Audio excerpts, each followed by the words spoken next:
I receive a lot of emails with recipes, and this red velvet sponge cake really caught my eye. Fatou Al-Massad's friend loves the Ivy's red velvet cake, so they set to work trying to replicate it.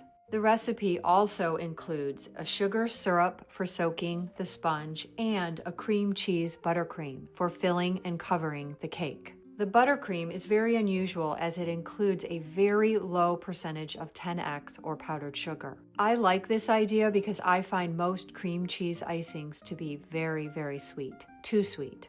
My kitchen is very cold right now, so I use a torch to warm up the bowl, which does not melt the butter, but warms the ingredients as they move around the bowl. The goal is a cohesive, light icing, which is not too aerated with large, unattractive air cells. Butter is very firm when it is cold, and cream cheese is a little bit softer. So this icing, whether it's cold or warm in your kitchen, begins and ends with controlling temperature. The more the ingredients are similar in temperature at the beginning of mixing of any recipe you ever do, the easier time you will have of the entire process. Lemon juice is a nice addition to this icing. It brightens and also ties together the tanginess of the cake. I plan on assembling this cake tomorrow, so I will store the icing in a clean, airtight container with plastic to touch on the countertop at room temperature overnight. This is where it becomes really interesting because not only is this batter absolutely beautiful, but the process is so different than almost any cake I've ever done. I'm excited to share.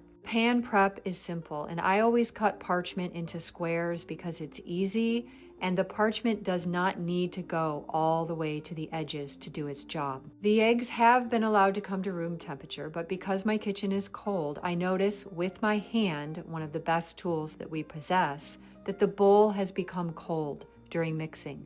So I did use a torch to warm up the tools. In order to build a stable egg foam, I used the whip attachment on medium, and I took as much time as the eggs needed to get light in color and thicker.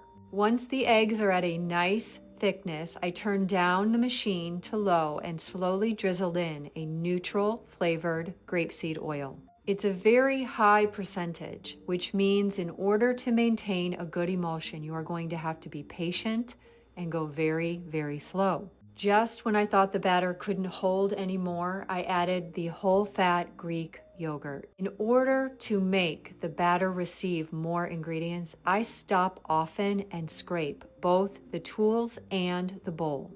I switched to a paddle attachment before adding the dry ingredients, which I sifted into the bowl on low in thirds. I made sure the batter was cohesive, and then I poured it into 3 8-inch prepared pans. I set my oven to 320 Fahrenheit, and it took a little longer than 35 minutes to bake them all the way through. A cake that is baked all the way through, when pressed with the finger, will bounce back immediately.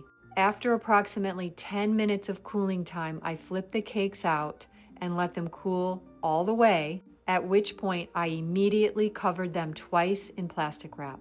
I have powdered food color in red that I used for macaron that is so intense you only need 3 grams of it for this entire batch. Honestly, I would leave the food coloring out, but people love a red velvet cake.